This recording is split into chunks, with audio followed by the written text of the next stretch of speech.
Hello नमस्कार दोस्तों, स्वागत है आपका आपके अपने चैनल BRV एजुकेशन में। तो दोस्तों आज हम करने वाले हैं, आज से हम शुरू कर रहे हैं हमारे संपूर्ण बायोलॉजी के महत्वपूर्ण MCQ। ठीक है, तो जो हमारी बायोलॉजी वाला पार्ट है हमारा लगभग ख़त्म हो चुका है। इसके 2-3 वीडियो और बचे हुए हैं आने के लिए। बाकी सभी आपका पार्ट्स पूरा हो चुका है हमारे बायोलॉजी का। तो इसलिए मैं आपके लिए 200 क्वेश्चन की सीरीज़ लेकर के आई हूँ, जो हमारी प्रैक्टिस सीरीज़ है। ठीक है, क्योंकि जो हमारे ग्रुप डी के पेपर हैं या एग्ज़ाम है हमारे 17 नवंबर से शुरू होने हैं, तो इसलिए आपके लिए ये टेस्ट सीरीज़ लेकर आई हूँ मैं। तो चलिए 20-20 करके हम क्वेश्चन को शुरू करेंगे और ये 200 क्वेश्चन हम जल्द ही समाप्त कर लेंगे। ठीक है, तो चलिए अपनी क्लास को स्टार्ट करते हैं। और दोस्तों वीडियो को लाइक ज़रूर कर दीजिएगा। आप लोग देख लेते हो, ऐसे ही चले जाते हो। ठीक है, तो वीडियो को लाइक कर दीजिएगा, सब्सक्राइब कर लीजिएगा और बेल आइकन को ज़रूर ऑन कर दीजिएगा।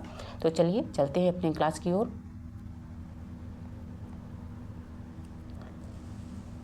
क्वेश्चन नंबर 1 है हमारा, मनुष्य में जो रक्त का थक्का बनाने वाला विटामिन होता है वह कौन सा होता है? कौन सा विटामिन सहायक होता है रक्त का थक्का बनाने में? तो विटामिन ए होता है, विटामिन डी होता है, विटामिन ई होता है, विटामिन के होता है। इसका राइट आंसर हो जाता है option number D is the right answer. ठीक है, जो हमारा विटामिन के होता है वह हमारे रक्त के थक्का बनाने में सहायक होता है। इसका ऑप्शन डी बिल्कुल सही जवाब हो जाता है। नेक्स्ट क्वेश्चन देखते हैं।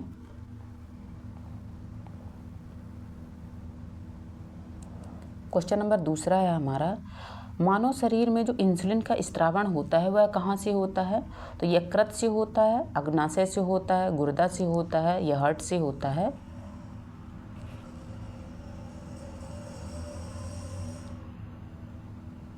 तो इसका राइट आंसर क्या हो जाता है? Option number B is the right answer. ठीक है, जो इंसुलिन होता है वह उसका स्त्रावण जो होता है तो वह अग्नाशय से होता है।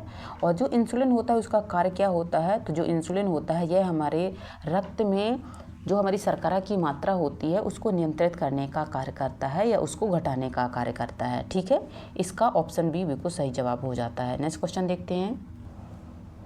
क्वेश्चन नंबर 3 है हमारा, DNA की जो संरचना है वह किसने बताई थी? तो चार्ल्स डार्विन ने बताई थी, ग्रेगर मेंडल ने बताई थी, वॉटसन और क्रिक ने बताई थी या लुईस पास्चर ने बताई थी? इसका राइट आंसर हो जाता है option number C is the right answer. ठीक है, जो वॉटसन और क्रिक थे उन्होंने ही DNA की संरचना बताई थी।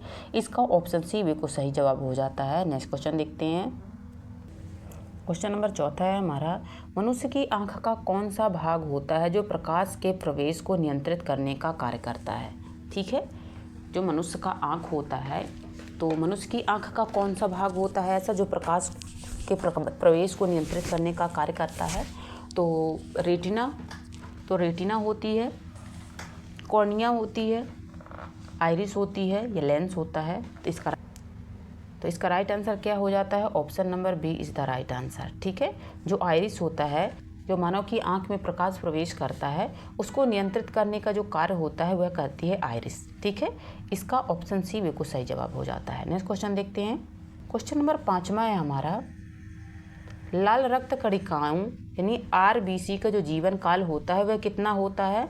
तो 60 दिन होता है, 90 दिन होता है, 120 दिन होता है या 150 दिन होता है? तो इसका राइट आंसर क्या हो जाता है? Option number C is the right answer. ठीक है, जो RBC का जीवन काल होता है वह 120 दिन का होता है। इसका ऑप्शन सी बिल्कुल सही जवाब हो जाता है। नेक्स्ट क्वेश्चन देखते हैं। क्वेश्चन नंबर 6 है हमारा, कोशिका का जो पावर हाउस होता है वह किसको कहते हैं हम? ठीक है, कोशिका का पावर हाउस किसको बोल देते हैं? तो राइबोसोम को बोल देते हैं, माइटोकॉन्ड्रिया को बोल देते हैं, नाभिक को बोल देते हैं, लाइसोसोम को बोल देते हैं? इसका राइट आंसर हो जाता है option number B is the right answer. ठीक है, जो हमारी माइटोकॉन्ड्रिया होती है उसको हम कोशिका का पावर हाउस बोल देते हैं। ठीक है, इसका ऑप्शन बी बिल्कुल सही जवाब हो जाता है। नेक्स्ट क्वेश्चन है। क्वेश्चन नंबर 7 है हमारा, पौधों में प्रकाश संश्लेषण किस अंग में होता है? ठीक है, जो पौधे होते हैं हमारे तो पौधों का जो संश्लेषण होता है यानी प्रकाश संश्लेषण होता है वह किस अंग में होता है? तो माइटोकॉन्ड्रिया में होता है, क्लोरोप्लास्ट में होता है, राइबोसोम में होता है या साइटोप्लाज्म में होता है? इसका राइट आंसर हो जाता है option number B is the right answer. ठीक है, जो पौधे का क्लोरोप्लास्ट वाला भाग होता है वहीं से पौधे में प्रकाश संश्लेषण की क्रिया होती है और इससे पौधे भोजन का निर्माण करते हैं। ठीक है, इसका ऑप्शन बी बिल्कुल सही जवाब हो जाता है। नेक्स्ट क्वेश्चन देखते हैं। क्वेश्चन नंबर 8वां है हमारा, वायरस का जो आनुवांशिक पदार्थ होता है वह क्या होता है। ठीक है, जो वायरस होता है उसका आनुवांशिक पदार्थ क्या होता है। जैसे इंसानों में जो पाया जाता है आनुवांशिक पदार्थ वो होता है डीएनए।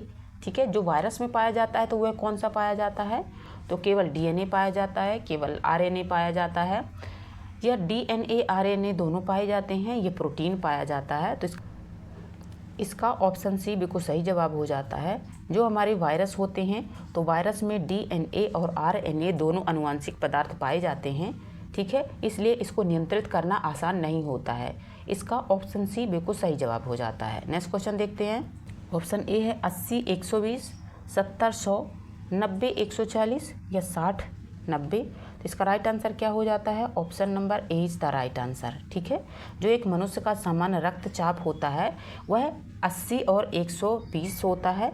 ठीक है, जो 80 के स्पीड से यह शरीर में आता है और 120 की स्पीड में हमारे शरीर के प्रत्येक अंग में यह जाता है। ठीक है, तो इसका ऑप्शन ए बिल्कुल सही जवाब हो जाता है। नेक्स्ट क्वेश्चन देखते हैं। क्वेश्चन नंबर 10 है हमारा, हीमोफीलिया किसकी कमी के कारण होता है। ठीक है, जो हीमोफीलिया रोग होता है वह किसकी कमी के कारण होता है, तो प्लेटलेट्स की कमी के कारण, हीमोग्लोबिन की कमी के कारण, रक्त के थक्के बनाने वाले कारक के कारण, या सफ़ेद रक्त कणिकाओं के कारण। तो इसका राइट आंसर क्या हो जाता है, option number C is the right answer. ठीक है, इसका ऑप्शन सी बिल्कुल सही जवाब हो जाता है। नेक्स्ट क्वेश्चन देखते हैं। क्वेश्चन नंबर 11 है हमारा, डीएनए की जो प्रतिकृति होती है जिसको रेप्लिकेशन भी बोल देते हैं वह किस में पाई जाती है। नाभिक में पाई जाती है, साइटोप्लाज्म में पाई जाती है, राइबोसोम में पाई जाती है, या माइटोकॉन्ड्रिया में पाई जाती है। तो इसका राइट आंसर क्या हो जाता है, तो इसका राइट आंसर हो जाता है option number A is the right answer. ठीक है, यानी कि जो डीएनए की जो रेप्लिकेशन होती है वह पाई जाती है हमारे नाभिक में। तो इसका ऑप्शन ए बिल्कुल सही जवाब हो जाता है। नेक्स्ट क्वेश्चन देखते हैं। क्वेश्चन नंबर 12 है हमारा, मनुष्य के शरीर की सबसे बड़ी ग्रंथि कौन सी होती है। तो पिट्यूटरी होती है, यकृत होती है, थायराइड होती है, अग्नाशय होती है। तो इसका राइट आंसर हो जाता है option number B is the right answer. ठीक है, मनुष्य की शरीर की सबसे बड़ी ग्रंथि जो होती है हम लीवर को बोल देते हैं। इसका ऑप्शन बी बिल्कुल सही जवाब हो जाता है। नेक्स्ट क्वेश्चन देखते हैं। क्वेश्चन नंबर 13 है हमारा, मनुष्य में रक्त का जो लाल रंग होता है वह किसके कारण होता है। तो क्लोरोफिल के कारण होता है, हीमोग्लोबिन के कारण होता है, मेलानिन के कारण होता है, या कैरोटीन के कारण होता है।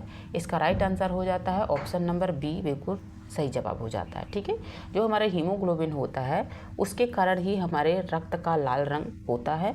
इसका ऑप्शन बी बिल्कुल सही जवाब हो जाता है। नेक्स्ट क्वेश्चन देखते हैं। क्वेश्चन नंबर 14 है हमारा, फेफड़ों का जो मुख्य कार्य क्या होता है। तो पाचन करना, श्वसन करना, रक्त शोधन करना, या हार्मोन्स। तो इसका राइट आंसर हो जाता है option number B is the right answer. ठीक है, जो हमारे फेफड़े होती हैं वह गैसों का आदान प्रदान करने का कार्य करते हैं। इसका ऑप्शन बी बिल्कुल सही जवाब हो जाता है। नेक्स्ट क्वेश्चन देखते हैं। क्वेश्चन नंबर 15 है हमारा, मानव शरीर में आयोडीन की कमी से कौन सी बीमारी हो जाती है। तो एनीमिया हो जाती है, घेंघा हो जाता है, रिकेट्स हो जाती है, स्कर्वी हो जाती है। तो इसका राइट आंसर हो जाता है option number B is the right answer. ठीक है, जो आयोडीन की कमी से हो जाता है वह रोग घेंघा यानी ग्वाइटर कहलाता है। इसका ऑप्शन बी बिल्कुल सही जवाब हो जाता है। नेक्स्ट क्वेश्चन देखते हैं। क्वेश्चन नंबर 16 है, प्रकाश संश्लेषण के दौरान कौन सी गैस निकलती है। तो कार्बन डाइऑक्साइड निकलती है, ऑक्सीजन निकलती है, हाइड्रोजन निकलती है, या नाइट्रोजन निकलती है। तो इसका राइट आंसर हो जाता है option number B is the right answer. ठीक है, प्रकाश संश्लेषण के दौरान निकलने वाली जो गैस होती है वह होती है हमारी ऑक्सीजन यानी O2। तो इसका ऑप्शन बी बिल्कुल सही जवाब हो जाता है। नेक्स्ट क्वेश्चन देख लेते हैं। क्वेश्चन नंबर 17 है हमारा, डीएनए और आरएनए में क्या अंतर होता है। तो डीएनए में थाइमीन होता है, आरएनए में यूरेसिल होता है। डीएनए में यूरेसिल होता है, आरएनए में थाइमीन होता है। डीएनए केवल प्रोटीन से बना हुआ होता है और आरएनए केवल वसा से बना हुआ होता है। ठीक है, तो इसका राइट आंसर क्या हो जाता है, तो इसका राइट आंसर हो जाता है option number A is the right answer. ठीक है। जो हमारा DNA होता है उसमें थायमिन होता है और जो हमारा RNA होता है उसमें यूरेसिल पाया जाता है, इसलिए इसका ऑप्शन ए बिल्कुल सही जवाब हो जाता है। नेक्स्ट क्वेश्चन देखते हैं। क्वेश्चन नंबर 18 है हमारा। तो इसमें क्या कह रहा है, जो पौधों में जो जल का परिवहन होता है वह किसके द्वारा होता है? तो फ्लोएम के द्वारा, जाइलम के द्वारा, एपिडर्मिस के द्वारा या पेरीसाइकल के द्वारा। तो इसका राइट आंसर हो जाता है option number B is the right answer, ठीक है। पौधों में जो जल का परिवहन होता है तो वह होता है जाइलम द्वारा, ठीक है। तो आप ये किस की पॉइंट से भी आप याद रख सकते हैं, जैसे जल आता है और जैसे जाइलम आता है। इसका ऑप्शन बी बिल्कुल सही जवाब हो जाता है। नेक्स्ट क्वेश्चन देख लेते हैं। क्वेश्चन नंबर 19 है हमारा। रक्त का जो शुद्धिकरण का मुख्य अंग होता है वह कौन सा होता है? ठीक है, जो रक्त का शुद्धिकरण होता है वह हमारे शरीर के किस अंग में होता है? हृदय में होता है, गुर्दा में होता है, रक्त यकृत में होता है या फेफड़ों में होता है? तो इसका राइट आंसर हो जाता है option number B is the right answer, ठीक है। जो हमारे रक्त का शुद्धिकरण वाला जो अंग होता है वह होता है हमारा गुर्दा यानी किडनी। तो इसका ऑप्शन बी बिल्कुल सही जवाब हो जाता है। नेक्स्ट क्वेश्चन देख लेते हैं। क्वेश्चन नंबर 20वां है और आज का लास्ट क्वेश्चन है हमारा। आज हम 20 ही क्वेश्चन करेंगे, ठीक है। तो 20-20 करके हम 200 क्वेश्चन को जल्दी ही समाप्त कर देंगे। क्वेश्चन नंबर 20वां क्या कह रहा है, मनुष्य की जो सामान्य श्वसन दर होती है वह कितनी होती है? ठीक है, 12 से 18 बार प्रति मिनट होती है, 5 से 8 बार प्रति मिनट होती है, 20 से 25 बार प्रति मिनट होती है, 30 से 35 बार प्रति मिनट होती है। इसका राइट आंसर हो जाता है option number A is the right answer, ठीक है। जो मनुष्य की श्वसन दर होती है वह 12 से 16 या 18 बार प्रति मिनट होती है। तो इसका ऑप्शन ए बिल्कुल सही जवाब हो जाता है, ठीक है। तो आज के लिए बस इतना ही दोस्तों। तो आज यहीं पे अपनी क्लास को समाप्त करेंगे और वीडियो पसंद आता है तो वीडियो को लाइक ज़रूर कर दीजिएगा, चैनल को सब्सक्राइब कर लीजिएगा और बेल आइकन को ऑन तो रखिए ही आप, ताकि जब भी हम न्यू वीडियो डालें तो इसका नोटिफिकेशन आप तक पहुंचता रहे टाइम टू टाइम, ठीक है। तो बस अपनी क्लास को यहीं पे समाप्त करेंगे। यहाँ तक बने रहने के लिए सभी का धन्यवाद एंड बाय बाय।